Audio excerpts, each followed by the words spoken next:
अस्सलाम वालेकुम दोस्तों, कैसे हैं आप सब। दोस्तों आज ये पार्ट 2 है उस स्टोरी का जो मैंने आप लोगों को पिछली वीडियो में सुनाई थी, निदा और अदनान की। अगर आप लोगों ने पिछली वीडियो नहीं देखी तो जाके देख लें, अदरवाइज थोड़ा सा रिकैप मैं आप लोगों को यहाँ पे दे देता हूँ। ये निदा की जो थी उसकी अदनान के साथ लव मैरिज हुई थी और उसके बाद अदनान ने उसके ऊपर जुल्म सितम के पहाड़ तोड़ दिए, लेकिन निदा का भाई जो है उसने उसको रेस्क्यू किया और उसके घर से ले गया। और फिर इन दी एंड निदा ने जो है वो तलाक ले ली अदनान से, और फिर निदा ने दूसरी शादी की जिसमें से अल्लाह ताला ने उसको 2 बच्चे दिए और अब वो अपनी जिंदगी में खुश खुर्रम है। लेकिन दोस्तों ये जो स्टोरी है ये भी मुझे निदा ने ही सुनाई, क्योंकि जाहिर है उनकी आपस में रिश्तेदारी थी। और निदा ने मुझे बताया कि अब जो अदनान है उसके साथ क्या हुआ। दोस्तों मैंने जैसा कि पिछली स्टोरी में आप लोगों को सुनाया था कि एक मकाफाते अमल होता है, एक कर्मा होता है, वो उसके पास लौट के वापस जरूर आता है। वो किसी भी शक्ल में आए, किसी भी शेप में आए, लेकिन आता जरूर है। तो दोस्तों निदा ने मुझे बताया कि हमारी डिवोर्स के बाद अदनान बिल्कुल अकेला रह गया। जाहिर है उसके माँ बाप थे, साथ बहन भाई थे, लेकिन वक्त के साथ साथ उसके बहन भाई अलग होते गए, बहनों की शादियां हो गई, भाई भी अलग हो गए। अब वो बिल्कुल अकेला रह गया। और उसकी जो वालदा थी, निदा बताती कि उसको कैंसर हो गया और वो कैंसर से फौत हो गई, और कुछ ही अरसे बाद उसके वालिद की भी डेथ हो गई। निदा कहती जब इनकी डेथ हो गई ना, तो जाहिर है ये पैसे वाले लोग थे और इनके पास काफी जायदादें और कैश वगैरह था जो उनके बैंकों में पड़ा हुआ था। तो ये तकरीबन 5 बहन भाई थे, इन्होंने आपस में इसको तकसीम किया और अदनान के हिस्से में 2 घर आए और कुछ कैश आया। खैर अदनान शुरू से करता तो कुछ भी नहीं था। उसने क्या किया कि उन दोनों घरों को किराए पे दे दिया। अब जो दोनों घर थे ना, वो किराए पे देने के बाद वो पहले तो खुद भी किराए पे आ गया। फिर उसने सोचा कि मैं वहां से किराया लेके यहाँ पे दे रहा हूँ, तो क्यों ना मैं अपने ही घर की एक फ्लोर पे रह लूँ जाके। तो अदनान ने ऐसा ही किया, उसने अपने घर का एक फ्लोर खाली करवाया और वहां पे रहने लगा। अब क्योंकि ये करता कुछ नहीं था, ये दुनिया में बिल्कुल अकेला रह चुका था। बहन भाई थे लेकिन वो इससे मिलते नहीं थे और माँ बाप वैसे नहीं रहे थे। क्या कहती कि अदनान के मोहल्ले में ही उन्हीं की बरादरी की एक फैमिली रहती थी। उस फैमिली को जब ये पता चला कि इसके पास 2 घर हैं और पैसा है जो उसने बैंक में रखवाया हुआ है, जहाँ से उसको प्रॉफिट आता है और घरों से किराया भी आता है, तो उन्होंने किसी से कह के लवा के अदनान का रिश्ता मांगा। अदनान पहले अकेला था। दोस्तों निदा कहती कि अदनान ने फौरी तौर पे यस की, क्योंकि अभी स्टिल वो यंग था और जाहिर है उसको अपना घर बसाना था, ऐसे अकेला तो कोई भी नहीं रह सकता। खैर अदनान ने कहा जी कि मैं तो पहले लड़की से मिलूंगा, उसको देखूंगा, बातचीत करूंगा, फिर मैं कोई फैसला लूंगा, क्योंकि इससे पहले उसकी डिवोर्स हो चुकी थी। भले ही गलती जो है वो अदनान की थी, लेकिन स्टिल अदनान ने कहा जी मैं तो पहले लड़की से मिलूंगा। हालांकि वो बरादरी के लोग थे जो रिश्ता करना चाहते थे और उनको पता था कि किस तरह के जुल्म करके इसने पहले भी अपनी बीवी को तलाक दिया है, और उसके बावजूद इन लोगों ने उसका रिश्ता मांग लिया। खैर दोस्तों निदा कहती कि अदनान लड़की से मिला, उससे बातचीत की, उसको लड़की पसंद आ गई। लड़की का नाम आयशा था, लड़की का नाम हाजरा था। निदा कहती कि अदनान और हाजरा का रिश्ता पक्का हो गया और फिर कुछ ही अरसे बाद उनकी शादी कर दी गई। निदा कहती कि जब उनकी शादी हुई तो वही बात के स्टार्ट में उसको बड़ा अच्छा रखा, बड़ा खुशोखुरम रखा, लेकिन आहिस्ता आहिस्ता आहिस्ता आहिस्ता अदनान उसके साथ भी बदलता चला गया।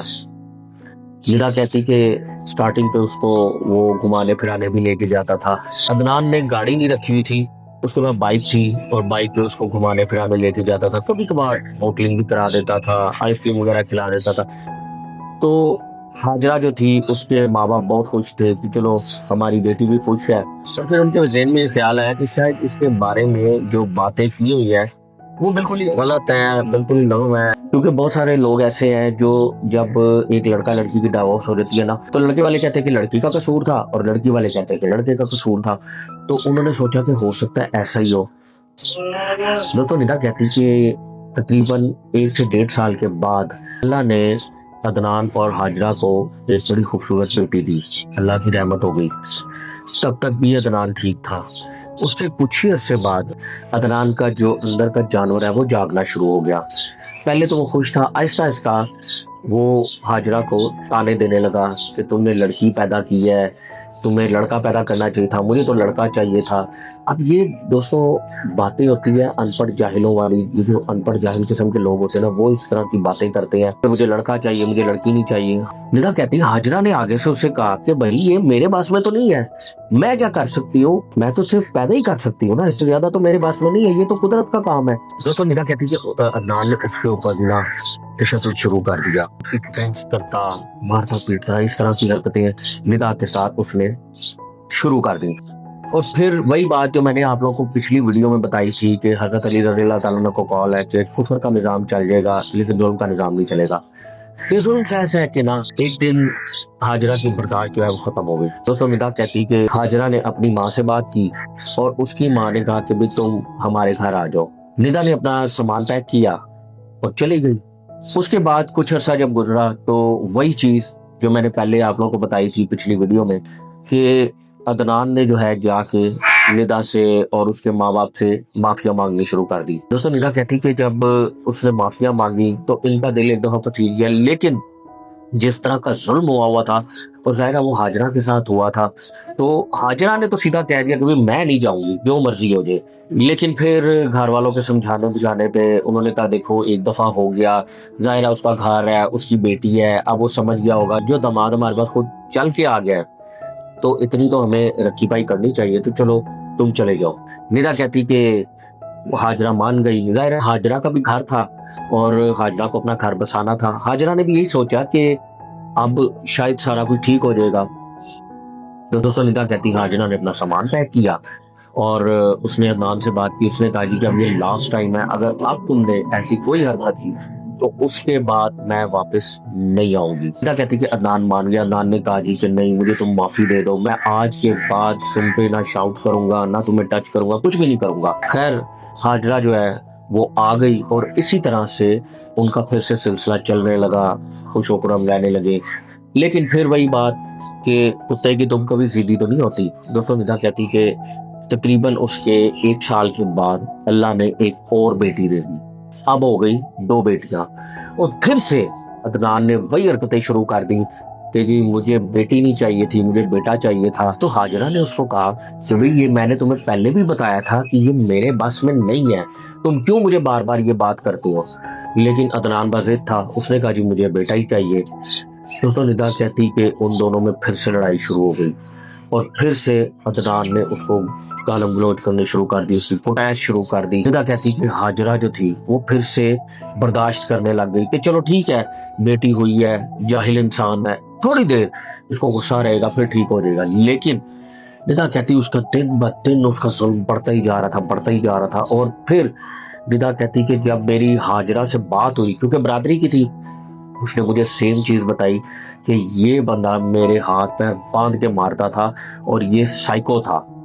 दोस्तों निदा कहती जब मेरी हाजरा से बात हुई और मैंने भी हाजरा को अपनी पूरी स्टोरी सुनाई कि मेरे साथ भी सेम इसी तरह होता था, लेकिन फर्क सिर्फ ये था कि तुम्हारी 2 बेटियां हो गई, मेरा अभी तक कोई बच्चा नहीं हुआ था, स्टिल मेरे ऊपर इस तरह के जुल्म करता था और मैंने तो तलाक ले ली। तो भाई तुम्हारी मर्जी है, तुमने तलाक लेनी है या इसी तरह से जुल्म बर्दाश्त करना है, ये तुम्हारी मर्जी है। तो निदा कहती एक दिन दोनों की बात इतनी बढ़ गई कि इन दी एंड उसने भी हाथ उठा दिया अदनान पे और फिर दोनों की जो लड़ाई घमसान की जंग शुरू हो गई। हाजरा ने भी जो हो सकता था, जितनी उसमें ताकत थी उसने मारा, जितनी अदनान में ताकत थी अदनान ने मारा। खैर दोनों की बहुत जबरदस्त जो है ना वो लड़ाई शुरू हो गई, दोनों ने एक दूसरे को जख्मी कर दिया। क्योंकि वहां पे एक महला टाइप वो जगह थी, तो वहां पे ऐसा माहौल था कि वहां पे जब आवाजें आती थी ना, कोई लड़ाई झगड़े किया करें, तो साथ वाले घरों में भी आती थी। दोस्तों निदा कहती के साथ के हमसाये इकट्ठे हो गए, उन्होंने उनका बीच बचाव कराया, उनको मनाया, सुलह कराई। लेकिन हाजरा कहती थी कि अब तो मैं किसी सूरत भी यहाँ पे नहीं रहूंगी। तो निदा कहती कि हाजरा जो थी उसने अपना सामान पैक किया और वो अपने घर आ गई। अब इसी तरह से फिर वक्त गुजरने लगा और अदनान ने फोन करके फिर से माफिया मांग ली। अदनान उसी रूटीन में फोन करके माफिया मांगता। हाजरा ने कहा कि नहीं, अब तो मैं तुम्हें तलाक भी दूंगी। दोस्तों निदा कहती कि हाजरा ने केस फाइल कर दिया अदालत में खुला का। अब इन दोनों की सेपरेशन हो चुकी थी और हाजरा जो थी वो किसी सूरत वापस नहीं जाना चाहती थी। तो निदा कहती कि अदनान उसके बाद फिर से बरादरी के कुछ लोग लेके आया, वहां पे बैठा, फिर से माफिया मांगी। लेकिन हाजरा के माँ बाप का दिल एक बार फिर मोम हो गया और उन्होंने हाजरा से कहा कि भाई ठीक है, तुम चली जाओ, हो सकता है अब ये ठीक हो जाए। तो निदा कहती कि हाजरा ने मुझे बताया कि जो जिस तरह का जुल्म और तशद्दुद वो मेरे पे करता था ना, ये मैं ही जानती हूँ, ये मैं ही समझती हूँ, और अब मेरे में मजीद ये जुल्म बर्दाश्त करने की सकत नहीं थी। निदा कहती है हाजरा ने वहां पे साफ इनकार किया और उसने कहा जी कि अब तुम मेरे से ऐसी कोई बात ना करना। खैर अदनान जो है वो खाली हाथ वापस लौट गया। निदा कहती है एक दिन अदनान फिर वापस आया वहां पे और उसने अपने पास कोई हथियार वगैरह रखा हुआ था। निदा कहती वो सीधा अपने ससुराल में गया, हालांकि अब तो सेपरेशन हो चुकी थी, मतलब जो उसका साहब का ससुराल था वहां गया और उसने जाके सीधा हाजरा से कहा कि तुम बताओ मेरे साथ चलती हो या नहीं चलती। हाजरा ने कहा कि मैं तो किसी सूरत नहीं जाऊंगी और अब तो हमारी सेपरेशन हो चुकी है, अब तो मैं किसी भी सूरत में नहीं जा सकती। दोस्तों निदा कहती है अदनान ने उसके माँ बाप के सामने उसको मारना शुरू कर दिया और वहां पे उसके दो भाई भी बैठे थे। उन्होंने खैर अदनान को मारा तो नहीं, लेकिन अदनान को रोका और उन्होंने कहा अदनान भाई आप क्या कर रहे हो, आप इस तरह से हमारे सामने लगे हुए हो। निदा कहती है अदनान ने एकदम से अपना वो हथियार निकाल लिया। मैं यहाँ पे उसका नाम नहीं लेना चाहता कुछ यूट्यूब पर पॉलिसी की वजह से। दोस्तों निदा कहती है अदनान ने अपना हथियार निकाला तो दोनों भाइयों ने उसको काबू कर लिया और फौरी तौर पे उन्होंने 15 पे कॉल मिला दी। निदा कहती है बिलाल भाई पुलिस आई और पुलिस उसको पकड़ कर ले गई और दोनों पार्टियों को थाने बुला लिया। जब थाने बुलाया तो हाजरा ने अपनी पूरी रवादात सुना दी और उसने कहा जी अब तो हमारी सुलह हो चुकी है। उसने वो पेपर्स भी दिखाए जो उसने केस फाइल किया था। तो पुलिस ने अदनान पे तशद्दुद का और घर आकर इस तरह की हरकतें करने का एक केस बनाया और अदनान को अंदर कर दिया। दोस्तों निदा कहती बरादरी के लोग बीच में पड़े और उन्होंने हाजरा के माँ बाप से कहा कि देखो चलो ठीक है, उसने जुल्म भी किया, सारा कुछ हुआ, आप लोग उसको वापस ना भेजो, हम ये नहीं कहते, पहले हम बीच में पड़े थे, हमने गारंटियां भी दी, लेकिन ये बंदा नहीं सुधरने वाला, लेकिन इसको आप लोग जेल से निकलवा दो। क्योंकि अदनान पे एफआईआर हो चुकी थी और उसके बाद वो जुडिशियल हो चुका था और उसको मार भी बहुत पड़ी थी थाने में, और थाने में जो होता है वो उसके साथ किया गया।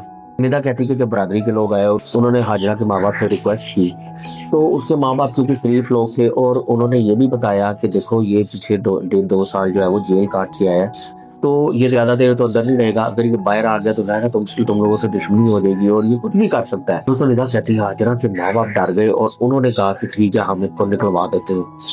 उन्होंने अपना केस वापस लिया और अदनान जो है वो बाहर आ गया और अदनान ने बाहर आते ही उनसे माफिया वगैरह मांगी और वो अपने घर, ये अपने घर। लेकिन दोस्तों फिर वही बात कि कुत्ते की दुम कभी भी सीधी नहीं होती। दोस्तों कुछ अर्सा गुजरा और फिर से अदनान ने एक और हमला किया उनके घर पे, मतलब उनके घर चला गया और मतलब दरवाजा भी बंद था। निदा कहती उसने बाहर खड़े होके दरवाजे को ईंटें मारी, गालम गलौज की, सारा कुछ किया, लेकिन वो लोग अंदर से बाहर नहीं आए और उन्होंने एक बार फिर से कॉल कर दी पुलिस को और इस बार उन्होंने ये सोच की कि जो मर्जी कोई बीच में आ जाए अब हम नहीं छोड़ेंगे। दोस्तों पुलिस आई, उसने अदनान को पकड़ा और फिर से वो थाने ले गई और फिर इसके माँ बाप भी गए और उन्होंने थाने जाके बोला कि जी अब हम लोग इससे कोई माफी नहीं देंगे, आप लोग एफआईआर काटे, इसने हमारे घर के दरवाजे पर आकर एक तरह से उन्हें दहशतगर्दी की है। दोस्तों निदा कहती है उसके बाद उसको जेल करा दी गई और फिर जेल के बाद वो कब छूटा कब नहीं छूटा इसके बारे में किसी को पता नहीं, लेकिन उसके बाद उसको सबक आ गया। क्योंकि निदा कहती कि जब वो थाने गया था ना तो उसके बाप ने यानी हाजरा के बाप ने उसकी उस टाइम फिर काफी तैस भी करवाई थी, पहले भी हुई थी लेकिन इस दफा तो उसने बहुत ज्यादा करा दी ताकि इसको एक दफा सबक मिले। और फिर जेल में भी आपको पता है जो सलूक होता है लोगों के साथ। दोस्तों निदा ने बताया कि अब अदनान का कोई पता नहीं है कि वो कहाँ पे रह रहा है, क्या कर रहा है, लेकिन अब वो इस तरफ नहीं आता। तो दोस्तों ये सारी स्टोरी आपको सुनाने का मतलब ये था कि अदनान जो है वो अपनी बीवी से भी हाथ धो बैठा, अपनी 2 बच्चियों से भी हाथ धो बैठा, लेकिन वो अगेन मैं कहूँगा लफ्ज बुरा है कि कुत्ते के दुम वो बाज नहीं आया, वो जुल्म और तशद्दुद से बाज नहीं आया। उसने हर बार आजमाया कि यार ठीक है ये माड़े लोग हैं तो इनके साथ जो मर्जी कर लो, लेकिन दोस्तों कानून अपना रास्ता बनाता है, कानून कहीं ना कहीं अपना रास्ता बनाता है। तो दोस्तों जब निदा मुझे ये स्टोरी सारी सुना रही थी ना, तो निदा ने कहा कि बिलाल भाई आपने कमेंट बॉक्स में ये जरूर पूछना है कि हाजरा ने जो किया वो ठीक था या गलत था, मतलब खुला लेके उसने ठीक किया या गलत किया, या फिर उसको घर बसाना चाहिए था, या फिर आप उसको एक और शादी करनी चाहिए, क्योंकि हाजरा ने भी अब तौबा कर लिया है, वो बहुत ज़्यादा डर गई है, जैसे डरा हुआ इंसान रस्सी को भी सांप समझता है, और हाजरा भी डर गई है कि अब मैं अगली शादी करूंगी तो पता नहीं अब मेरे साथ क्या होगा। तो दोस्तों आज के लिए इतना ही। अगर आप लोगों को ये स्टोरी पसंद आई है तो लाइक ज़रूर कीजिएगा, और अपनी स्टोरी भेजने के लिए आप लोग डिस्क्रिप्शन में और अबाउट सेक्शन में मेरा नंबर आप लोगों को मिल जाएगा व्हाट्सएप का, आप लोग वहाँ पे आए अपनी स्टोरी शेयर करें, आप लोगों की स्टोरी भी मैं इसी तरह से लोगों को सुनाऊंगा। तो अपना बहुत सारा ख्याल रखिएगा, मिलते हैं नेक्स्ट वीडियो में, तब तक के लिए अल्लाह हाफिज़।